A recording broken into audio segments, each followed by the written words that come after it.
एक बार की बात है कि एक बाज का अंडा मुर्गी के अंडों के बीच आ गया। कुछ दिनों बाद उन अंडों में से चूजे निकले। बाज का बच्चा भी उनमें से एक था। वो उन्हीं के बीच बड़ा होने लगा। वो भी वही करता जो बाकी चूजे करते, मिट्टी में इधर उधर खेलता, पूरे दिन दाना चुगता और फिर दिन भर उन्हीं की तरह चूं चूं करता। बाकी चूजों की तरह वो भी बस थोड़ा सा ही ऊपर उड़ पाता और पंख फड़फड़ाते हुए नीचे आ जाता। फिर एक दिन उसने एक बाज को खुले आकाश में उड़ते हुए देखा। बाज बड़े शान से बेधड़क आसमान की ऊंचाइयों को मापते हुए एक राजा की तरह उड़ान भर रहा था। तब उसने बाकी चूजों से पूछा, इतनी ऊंचाई को छूने वाला वो शानदार पक्षी कौन है? तब चूजों ने कहा, अरे वो बाज है, पक्षियों का राजा। वो बहुत ही ताकतवर और विशाल है, लेकिन तुम उसकी तरह नहीं उड़ सकते क्योंकि तुम तो एक चूजे हो। बाज के बच्चे ने इसे सच मान लिया कि मैं तो नहीं उड़ सकता, और उसने कभी वैसा बनने की कोशिश भी नहीं की।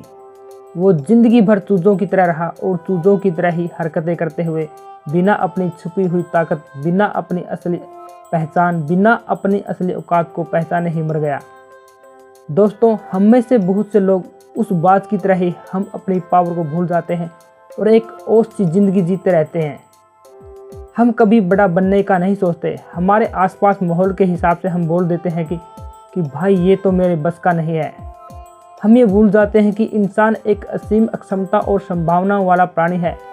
हमारे लिए इस संसार में कुछ भी असंभव नहीं है, लेकिन अपनी अनलिमिटेड बुद्धि से एक ओस सा जीवन जीकर बहुत सारे अवसर गंवा देते हैं।